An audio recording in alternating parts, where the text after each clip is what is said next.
하루도 선한 목자 되신 하나님께서 우리의 삶에 함께 하심으로 부족함이 없는 풍성한 삶이 되시길 주의 이름으로 축복합니다. 이 시간 함께 묵상할 하나님의 말씀은 고린도후서 8장 16절로부터 24절까지입니다. 어제 우리는 마게도니아 교회들의 모범적인 헌금 생활을 통하여 헌금을 드릴 때 어떤 신앙 자세를 가져야 되는지 살펴보았습니다. 이어지는 오늘 본문은 예루살렘 교회를 돕기 위해 모금된 구제 헌금을 관리하고 전달하는 문제를 다루고 있습니다. 하나님 앞에 바른 신앙 자세로 헌금을 드리는 것이 너무나 중요합니다. 뿐만 아니라 하나님 앞에 드려진 헌금을 잘 관리하고 사용하는 것도 중요합니다. 이에 관해 말씀을 함께 살펴보겠습니다. 먼저 20절 말씀입니다. 이것을 조심함은 우리가 맡은 이 그에게 연보에 대하여 아무도 우리를 비방하지 못하게 하려 함이니,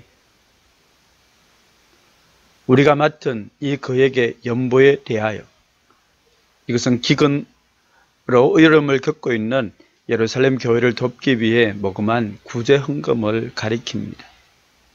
이 헌금에 대해서 어떤 자세를 가졌습니까? 이것을 조심함은, 헌금에 대하여 조심하고 신중한 자세를 가졌음을 알 수 있습니다. 그 이유가 무엇인가요? 아무도 우리를 비방하지 못하게 하려 함이라고 밝힙니다. 누구에게도 비방할 빌미를 주지 않기 위하여 조심하고 신중한 자세를 가졌던 것입니다. 기근으로 어려움을 겪고 있는 예루살렘 교회를 돕기 위해 구제 헌금을 모금하는 것은 너무나 귀하고 아름다운 사람과 섬김의 모습입니다. 그런데 만약 헌금을 전달하는 과정에 재정적인 비리가 발생한다면 구제 헌금에 참여한 성도들에게는 시험거리와 고통이 될 것입니다. 뿐만 아니라 그것을 지켜보는 사단과 세상 사람들에게 비방할 거리를 제공하게 되고, 그로 인하여 교회와 하나님의 영광이 세상 가운데 수치를 당하게 됩니다.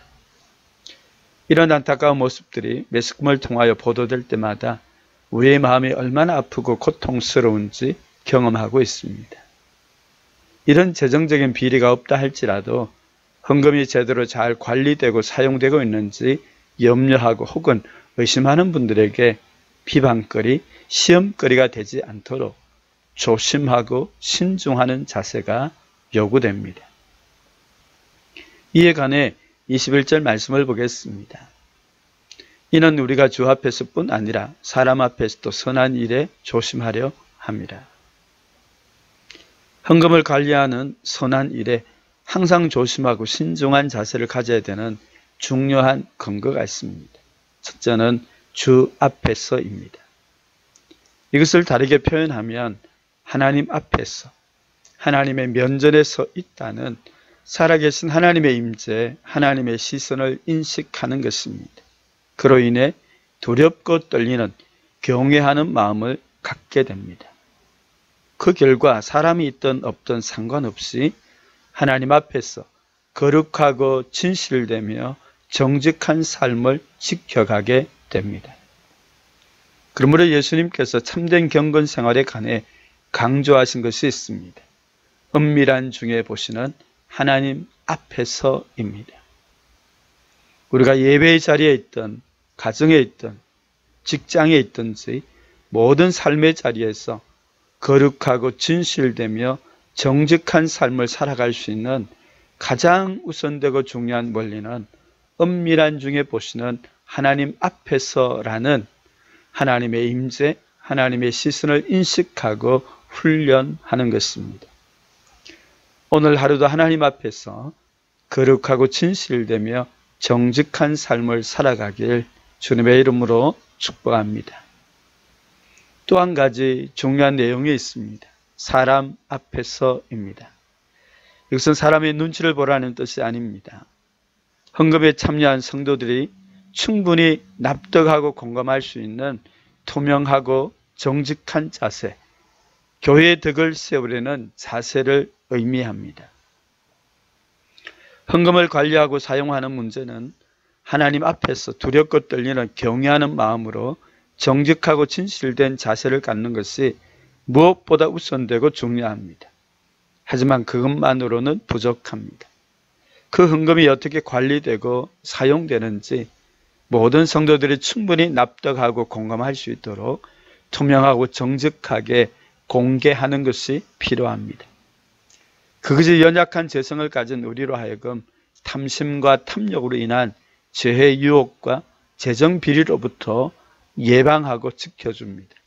뿐만 아니라 성도들로 하여금 선한 일에 더욱 열심을 가지고 헌신하게 합니다.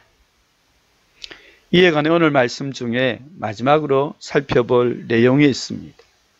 예루살렘 교회를 돕기 위한 구제 헌금을 모금하고 전달하기 위해 고린도 교회에 파송한 일꾼들에 관해 소개하고 있습니다. 그들이 누구인지 말씀을 확인해 보면 16절에 디도와 그리고 18절에 디도와 함께 보낸 형제가 있습니다.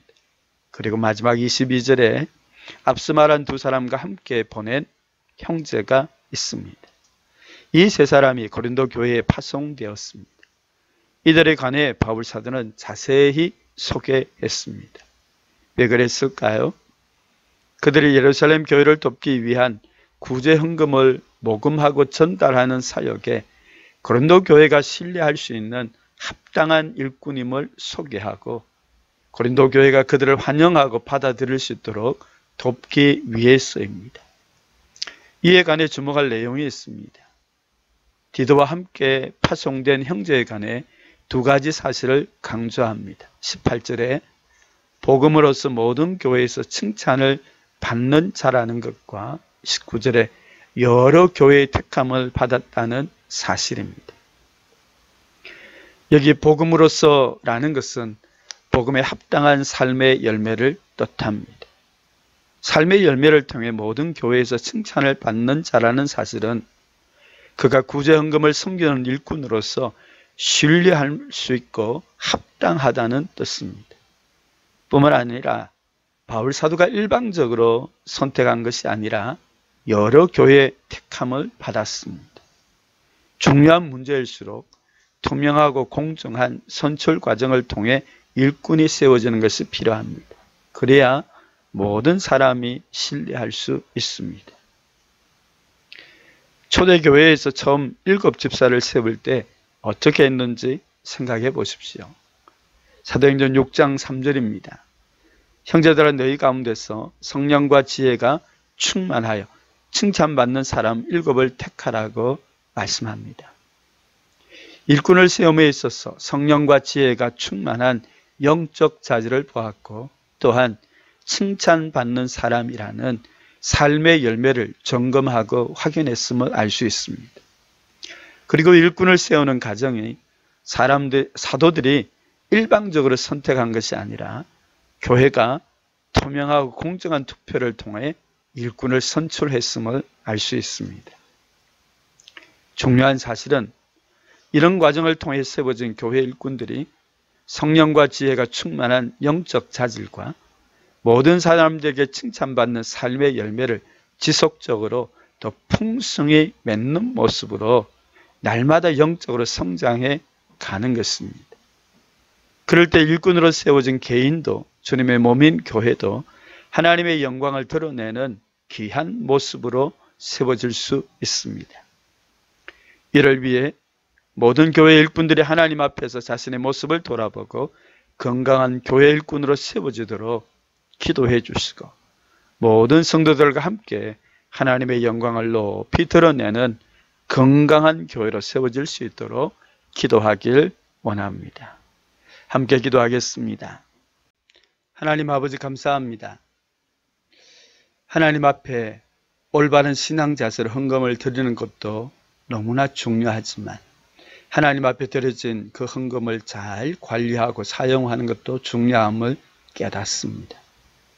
오늘 말씀을 통하여서 우리가 하나님 앞에서 그리고 사람 앞에서 정직하고 진실된 모습으로 하나님 주의 일들을 섬겨 나갈 수 있도록 은혜 베풀어 주시기 원하옵니다.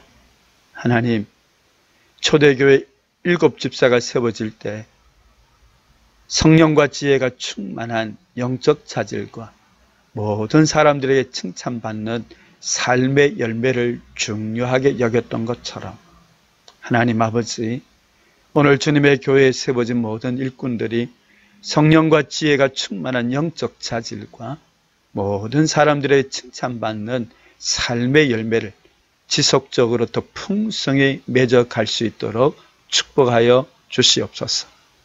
하나님 교회 모든 일꾼들이 건강한 일꾼으로 세워지게 하여 주시고 모든 성도들과 함께 연합하여 이 어렵고 힘든 이 시기에 건강한 교회로서 하나님의 영광을 높이 드러낼 수 있도록 하나님 축복해 주시옵소서. 어려움 가운데 있는 이미자 집사님, 특별히 차금옥 권사님, 하나님께서 긍휼을 베풀어 주시고 치유와 회복의 은혜를 베풀어 주시옵소서. 예수 그리스도의 이름으로 기도하옵나이다. 아멘.